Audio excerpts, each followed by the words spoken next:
Então, boa tarde a todos. Há 2 semanas, mais a sul, mais especificamente em Évora, confessei que comunicar era um prazer. Agora, mais a norte, o prazer é redobrado. E é redobrado também porque comunico para colegas de áreas do saber diferentes da minha. Peço desculpa se o conteúdo desta palestra, cujo tema é o tratamento, começa no discurso do prescritor e num sentido mais abrangente, comunicar em medicina, possa ser já do vosso conhecimento, no todo ou em parte. Claro que ali para os meus colegas é no todo, mas tenho que ouvir novamente. Mas porquê é que, mesmo sabendo que possa ser do vosso conhecimento, em parte ou no todo, eu vou mesmo assim fazer esta palestra? Porque na minha prática clínica, que já vai em quase meio século, deparei-me com muitos doentes que se queixaram amargamente de falta de empatia e de compreensão dos seus médicos. Muito mais do que queixarem-se de erros médicos propriamente ditos. Além disso, algumas vezes me interroguei se a presença em congressos e em reuniões científicas como esta valia a pena. Claro que no fim, embora por vezes decepcionado, alguma coisa sempre aprendia. Espero que a vossa expectativa não seja defraudada e que aprendam algo que acrescente à vossa prática clínica. Em jeito de preâmbulo, atrevo-me a citar este filósofo, Epicuro, mais ou menos contemporâneo de Aristóteles. Viveram, não tão conhecido como ele, mas viveram ambos entre o século IV e o século III, antes da Era Comum. É uma nova designação que substituiu antes de Cristo, para não melindrar as outras religiões, que defendia a serenidade e os prazeres moderados, a paz e a estabilidade. Porque hoje, provavelmente, não teria lugar no mercado de trabalho e nem seria notícia nos telejornais. Dizia ele: quem fala em público deve ter presente que um discurso curto acaba por ser igual a um discurso longo. Mas digo eu, para os tranquilizar, que devem preparar-se para a versão curta, acreditando que substitui a longa sem que algo se perca. Contudo, pretendo proteger-me contra a sigla muito endeusada pelos média, KISS, Keep It Short and Simple, consagrada por jornalistas e por comentadores de TV, que contagia outros domínios do saber.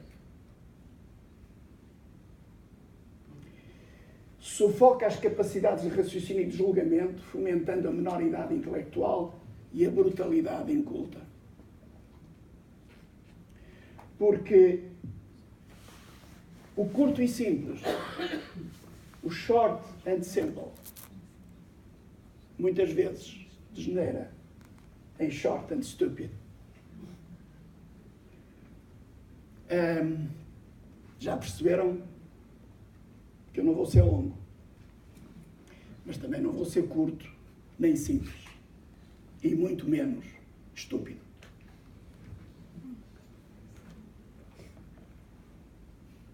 Comunicar,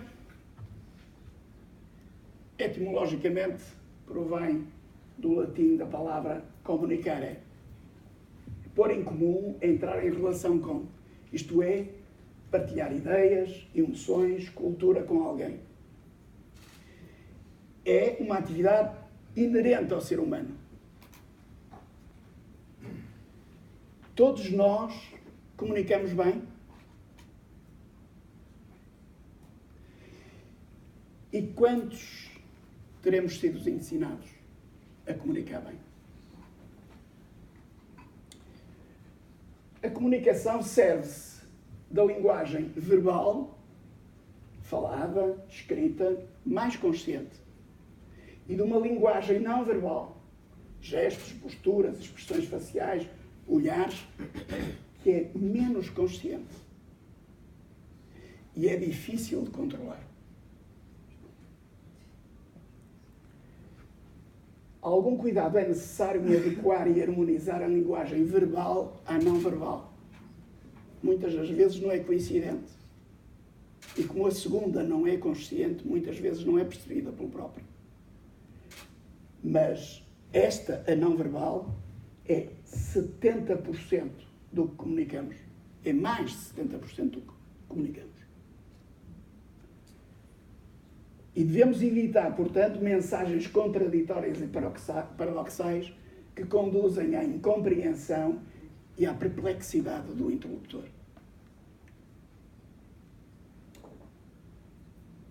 O profissional de saúde deve saber que todos os seus comportamentos têm impacto sobre os doentes. E volto a dizer, os verbais e os não verbais. E não nos podemos esquecer que a mensagem depois de emitida é irreversível e tem consequências no interlocutor. Não mais deixa de existir, fica lá sempre. E se for positiva, é bom. Se for negativa, vai aumentar o seu sofrimento. O que eu vos vou transmitir resume-se a 3 pontos essenciais. Em primeiro lugar, as características que um profissional de saúde deve ter para se relacionar adequadamente com o doente.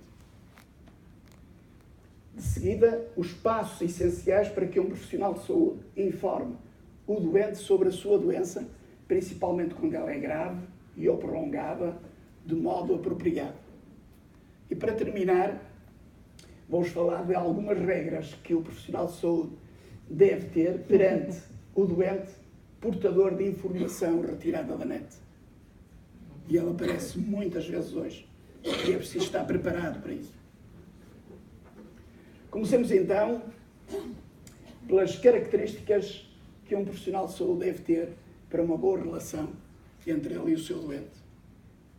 São elas empatia, cordialidade, concreção, assertividade, convicção e modulação da reatividade.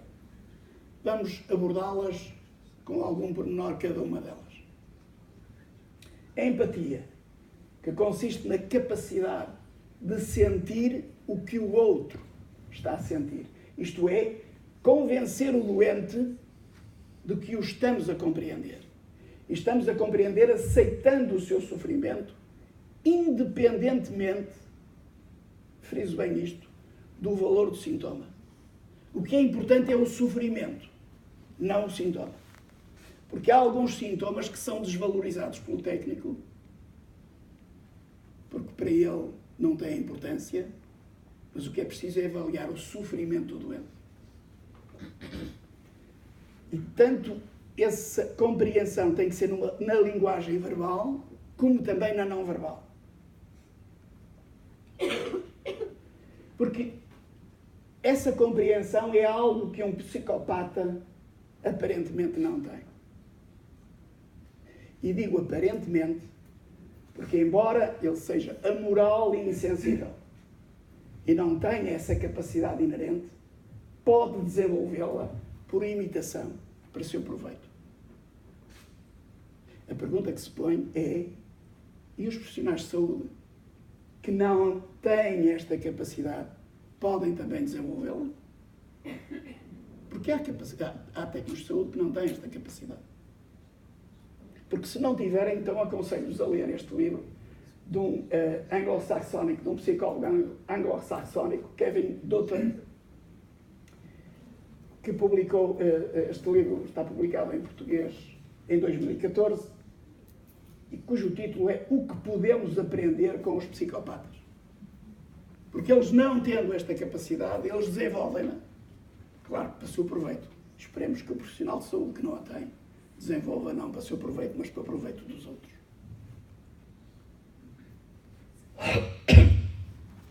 Porque se não aprenderem, alguém ou algo os substituirá num futuro não muito longínquo. Alguns robôs apetrechados com inteligência artificial cognitiva, desenvolvida pelo programa Watson, da IBM. Watson para a saúde da IBM, imitam os seres humanos quanto à empatia, com algumas vantagens. Quais são as vantagens? Não se cansam, não dormem e não se irritam. Que é uma coisa que às vezes os profissionais de saúde fazem com os seus doentes. Um exemplo de falta de empatia.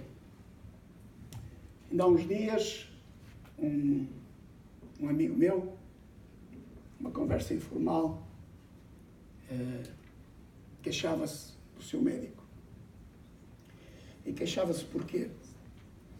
Ele tem uma fibrose pulmonar idiopática com alguma gravidade e foi muito preocupado queixar-se ao médico que a sua diabetes estava incontrolada.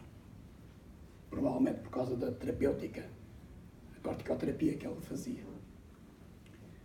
E o médico, em vez de o tranquilizar, disse-lhe: olha, não se preocupe com isso. Da diabetes não vai morrer. Já da sua doença pulmonar,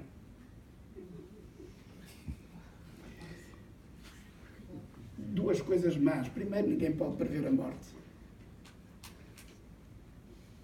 E, por outro lado, é uma frase com uma falta de compaixão enorme. Porque provavelmente aumentou ainda a ansiedade do doente e a descompensação diabética também aumentou. Esta é um exemplo de falta de empatia, mas vou dar outro, muito pessoal, daquilo que eu chamo a verdadeira empatia. Já lá vão quase 10 anos. Após o falecimento do meu pai, o médico assistente dele, nos últimos 6 meses, que por acaso era um cirurgião, após o falecimento dele, veio ter comigo, abraçou-me e disse-me: nestes últimos tempos desenvolvi uma relação de amizade com o seu pai e senti a sua perda. E também sinto aquilo que está a sentir. Esta que é a verdadeira compaixão. Outra característica é a cordialidade, que é a capacidade de construir uma proximidade afetiva com o doente. E isto é logo na recepção, com o cumprimento, que deve ser afetuoso, que deve ser interessado. E uma coisa que é muito pouco valorizada e que alguns até consideram politicamente incorreto é o modo como se trata o doente. Tem que se perguntar a ele como é que ele quer ser tratado. Ou pelo nome próprio, da intimidade, ou pelo nome e título profissional. É péssimo quando se introduz um senhor ou senhora no nome da intimidade, ou quando se omite o título profissional no seu nome profissional. Vou também dar um exemplo daquilo que eu... da falta de cordialidade. Também há uns anos fui visitar o meu professor da faculdade e ex-diretor de serviço, que estava internado no hospital, estava doente e muito fragilizado. Durante a visita, entrou um enfermeiro, que na minha presença se virou para ele e disse: então, Sr. António, esta noite portou-se muito mal. Falta saber que ele era conhecido na intimidade por António e na sua vida profissional por professor Fernandes da Fonseca. Quando o enfermeiro saiu, com as lágrimas nos olhos, ele virou-se para mim e disse: ó, Dr. Paiva, ao que eu cheguei, era escusada esta humilhação se houvesse profissionalismo. A terceira característica é a concreção, que é a capacidade de perceber se os termos que usa são compreendidos pelo doente. Devemos clarificar os conceitos abstratos e confusos e explicar de modo a que o doente perceba. Isto é meio caminho andado para ele se sentir mais tranquilo. A outra característica é a assertividade. Deve ser honesto, defendendo os seus direitos, mas respeitando os dos outros. Tem de haver um equilíbrio entre a submissão, que é negativa, e a manipulação e a agressividade, que também é negativa. Um exemplo da assertividade, o exemplo mais claro da assertividade, é dizer-se ao doente que de momento não lhe prescreve nada até saber com maior precisão o que está a acontecer consigo. Esta é uma assertividade clara. Porque isto é estar seguro da sua ignorância. E por fim, a convicção, que é a expressão máxima da assertividade. É acreditar naquilo que vamos propor ao doente. As expectativas não estão dependentes só do doente. Não é só o doente que tem expectativas. O próprio médico tem expectativas. E isso é decisivo para o êxito da intervenção. Vejamos este estudo que relaciona as expectativas do médico e o êxito da intervenção através de imagens cerebrais de ressonância magnética funcional. As conclusões desse estudo é: se o médico acredita que a sua intervenção é eficaz, as regiões cerebrais ativadas são as mesmas do doente, o que pressupõe êxito. Muito do êxito da intervenção terapêutica depende do conhecimento que o médico tem da mesma, é verdade, e vimos hoje que é muito importante perceber como é que a doença se instala e como é que o tratamento também se efetua. Vimos isto com as duas comunicações anteriores. E da confiança e certeza da sua eficácia. É preciso que o médico também acredite naquilo que está a prescrever. E assim nós temos que a arte da medicina é sustentada pela ciência. E a última característica é a modulação da reatividade. Isto é, o tempo de reação quando o doente para de falar. O médico deve aguardar e não interromper o doente. E o que acontece é que o médico interrompe o doente ao fim de 18 a 22 segundos, em média. Se não for interrompido, o doente só para de falar ao fim de 28 segundos. O que quer dizer que há um hipercontrole médico. O médico, na ânsia de apressar a sua atividade, os tais 5 minutos iniciais, o tal short and sample, que acaba no short and stupid, não é? Não espera que o doente conte aquilo tudo que tem para dizer. Porque, ainda por cima, é preciso escutar com a mente aberta e fazer perguntas abertas e não fechadas. Porque se fizer perguntas fechadas, a maior parte das vezes vão obter respostas e a resposta é só para vos agradar. É um Facebook autêntico. É um like e o doente responde só para vos agradar e para não os ouvir barafustar. Vamos passar então para o segundo capítulo, que é aquele que está relacionado com a divulgação de más notícias ao doente que tem uma doença grave ou prolongada. Normalmente é difícil, é verdade, mas é muitas vezes evitado. Eu lembro-me ainda, quando era jovem, trabalhava na urgência. Hoje, provavelmente, isso já não acontece tantas vezes. Mas era chamado sistematicamente por médicos, colegas meus, para dar uma notícia da morte de alguém, ao pai, à mãe, à mulher, ou para dizer que a doença era muito grave. E pediam ao psiquiatra para fazer isso. Não é só o psiquiatra que tem que estar preparado para isso. Todo o médico tem que estar preparado, hoje mais do que nunca, para transmitir estas doenças.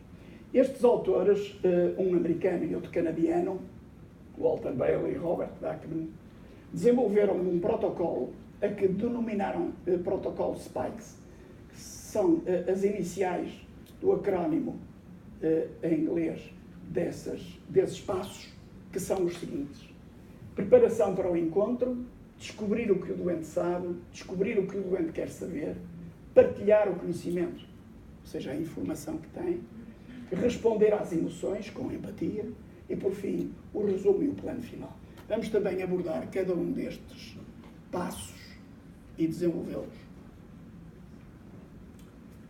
A preparação para o encontro deve ser num local ideal, um local próprio e o mais isolado possível de interferências externas. Não é no corredor. Como eu, muitas das vezes, tenho recebido informações de meus familiares, ou até minhas, de quando estive doente, no corredor, com mais 3 ou 4 pessoas à volta. Não é assim que se transmite notícias, não é assim que se fala com um doente. O doente, ainda por cima, a maior parte das vezes, não todos, mas mais os obsessivos fazem isto, preparam a consulta previamente, até às vezes levam uma listinha. Nós psiquiatras temos muito esses doentes e eu aceito perfeitamente esta lista. É importante, tranquiliza o doente, porque o próprio médico também se devia preparar, principalmente para estas consultas que são com notícias difíceis. Porque o doente traz o seu mundo para a consulta. É o médico que deve entrar no mundo do doente. E isso é preciso aprender, é preciso saber. E é preciso estar atento. O segundo aspecto, o segundo passo é a descoberta do que o doente sabe. Para isso, nós devemos fazer perguntas abertas no sentido de investigar o que o doente acha que está a acontecer na sua perspectiva. Devemos ouvi-lo mais uma vez. E só assim é que nós podemos então descobrir o que é que o doente quer saber. Isto é, se quer ser totalmente informado, ou algumas vezes até delega num familiar. Mas quando isto acontece, nós devemos estar sempre preparados, porque ele pode voltar atrás. Então, nós devemos disponibilizar-nos para uma reconsideração. E depois temos o outro passo, que é a partilha do conhecimento. Isto é neste momento que nós vamos transmitir a informação. E há 3 tipos de relacionamento com os doentes. Há um que é provavelmente o João Semana, que é o paternalista. O médico é que sabe, o doente só precisa de saber o que tem de fazer e termina a relação aí. O segundo tipo é o informativo. O médico explica quais os efeitos do tratamento e quais as vantagens e desvantagens. A decisão depois é do doente. É uma autonomia total. Isto é muito feito hoje. com a assinatura, os consentimentos informados. Não é que não seja necessário, mas não devemos parar aqui. É lavar as mãos como Pilatos. Porque devemos ter esta atitude interpretativa de partilha de decisões. O médico sabe quais as preocupações e o que é mais importante para o doente, mas de seguida informa e explica qual a melhor intervenção. Esta é que é a posição correta, de partilhar o conhecimento e transmitir a informação. Porque devemos ter cuidado com o modo como as más notícias são transmitidas. Porque o doente tem duas reações. A primeira é da incredulidade e raiva. E só depois é que é da consciencialização e aceitação. E a passagem de cima para baixo tem muito a ver com a nossa atuação. Porque a informação deve ser fiável, verdadeira e gradual. Não iludir, mas não tirar a esperança e nunca ser pessimista. Usar probabilidades e não certezas. Evitar o excesso de sabedoria, que conduz ao erro cognitivo de validade. E vou aqui agora fazer um parênteses neste erro cognitivo de validade. Acho que vale a pena. Erro cognitivo de validade que foi muito bem explicado por este psicólogo, Daniel Kahneman, que é o único prémio Nobel de Economia que um psicólogo teve até hoje, em 2002. Ele, neste livro, já vai na 8ª edição portuguesa, 8ª edição, explica muito bem a diferença entre o pensamento automático e intuitivo e o pensamento cauteloso e racional. O primeiro, como nós vimos agora da apresentação do Dr. Gustavo, o primeiro foi muito importante nos primórdios. O problema é que agora já não é necessário. E é este pensamento intuitivo e automático que foi, volto outra vez a dizer, muito importante nos primórdios da humanidade. Hoje leva-nos a errar. E quanto mais convencidos, ou quanto mais convencida está a pessoa, mais erra. Os convencidos erram muito. Mais recentemente, em 2017, o ano passado, Richard Thaler, que é também um prémio Nobel da Economia, de 2017, com os mesmos estudos, ou replicando os estudos de Daniel Kahneman, na economia comportamental.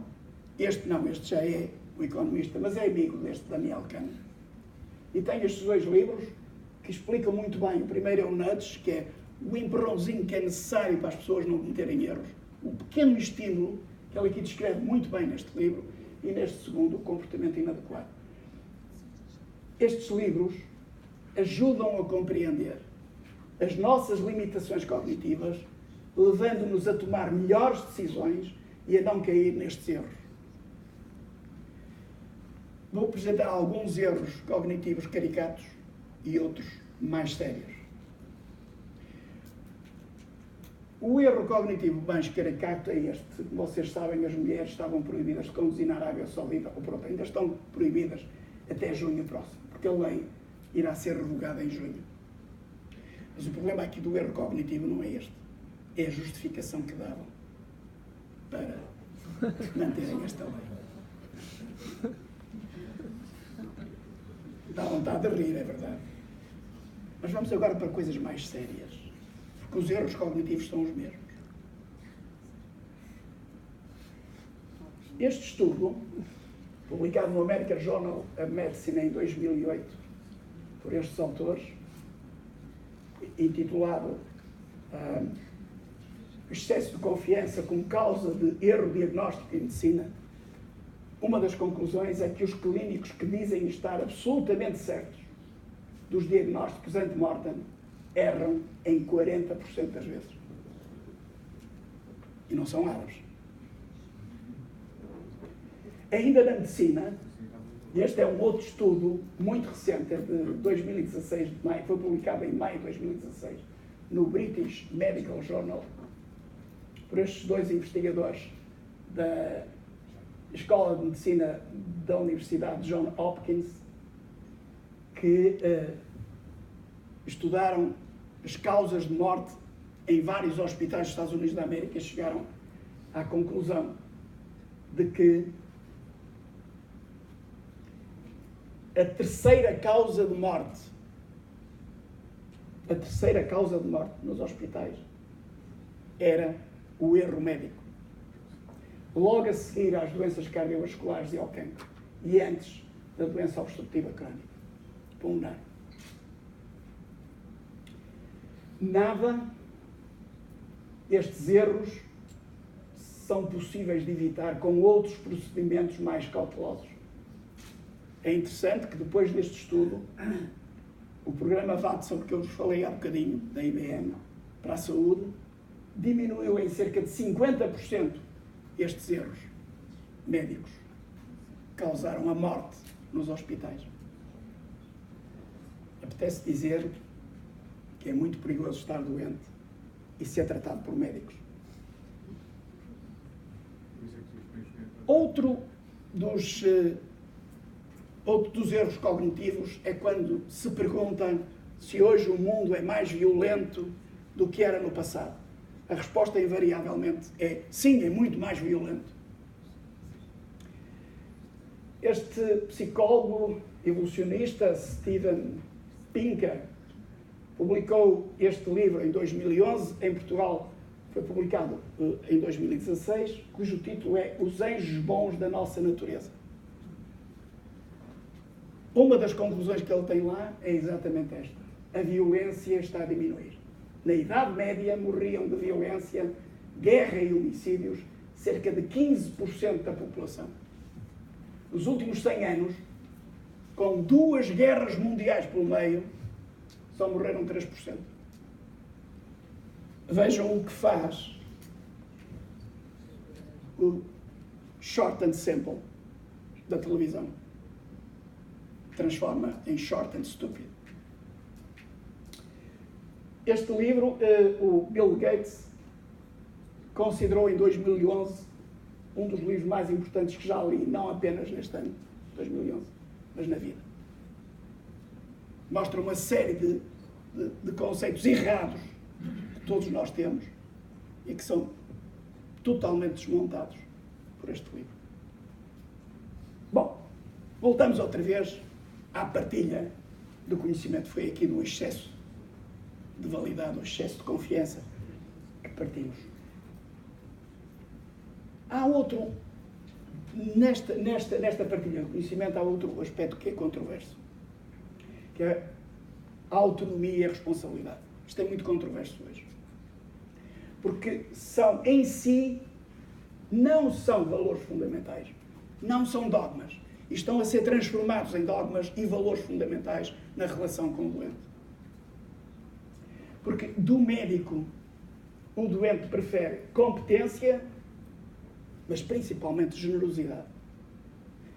E a generosidade tanto é o respeito pela autonomia, assegurando que tem controle sobre decisões vitais, é verdade,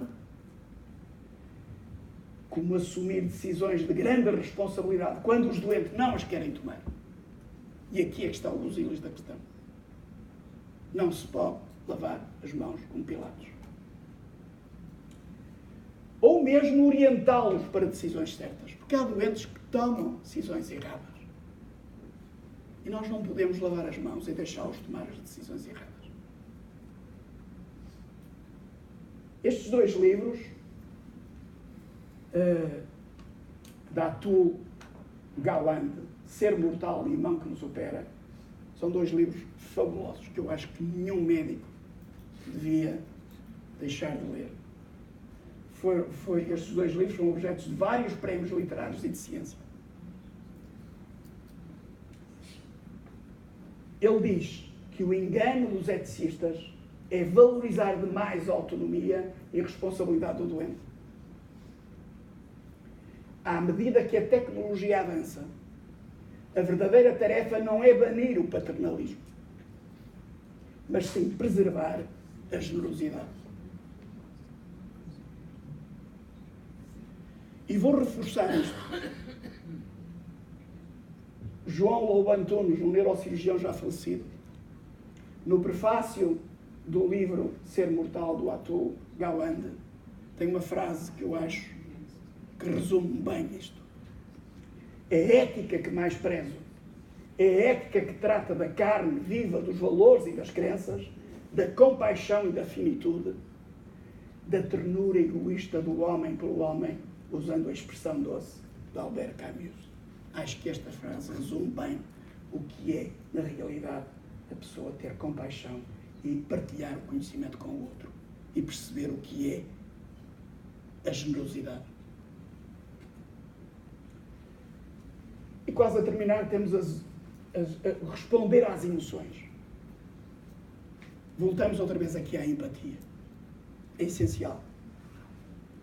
Porque neste momento é o momento do choro, do desabar da calamidade, é o choque. E neste momento é forçoso ser empático. Se não for empático, passe a bola à outra. Porque a compaixão é a empatia com o sofrimento. É preciso sentir o sofrimento do outro. É preciso estar ali ao lado dele. Um bom técnico de saúde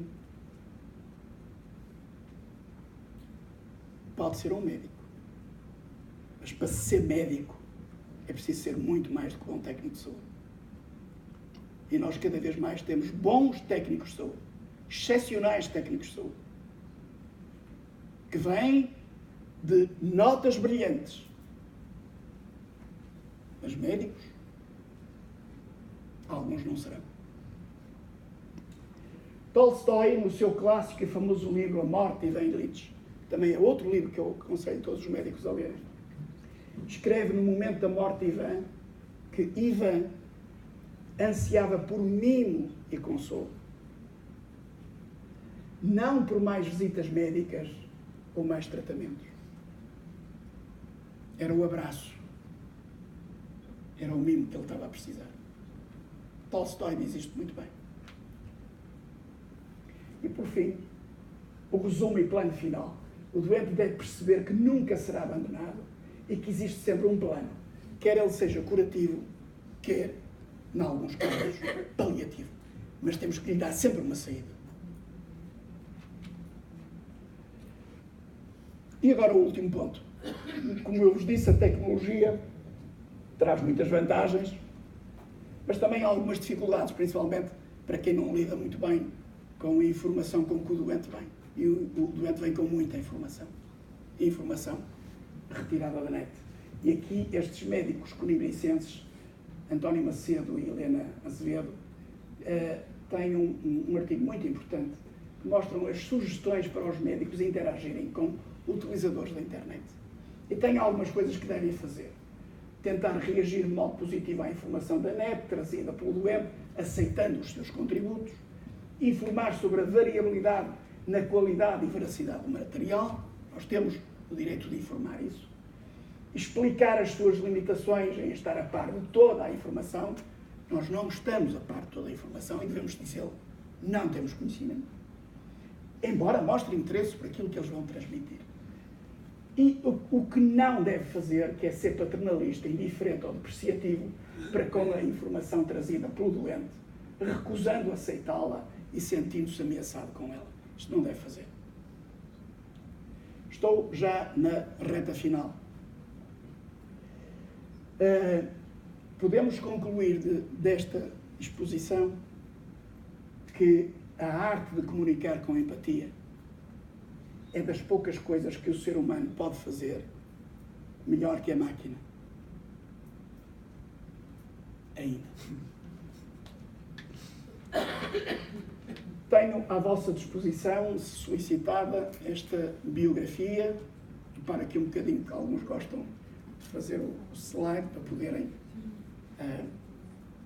mas se me pedirem, eu posso mandar esta biografia.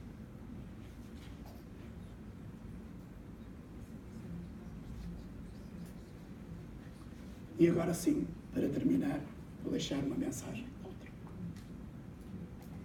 Imaginem que isto é o mundo à nossa volta. O mundo que nos rodeia. Deste mundo, nós só conseguimos ver, percepcionar uma parte. E prestar atenção a ainda uma parte mais pequena. E memorizar, ainda mais pequenino. E depois, para mais tarde, recordar, ainda mais pequeno.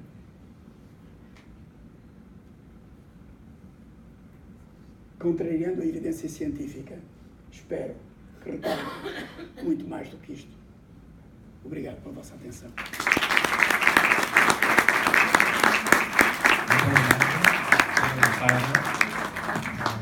Eu e então, nós já estamos adiantados.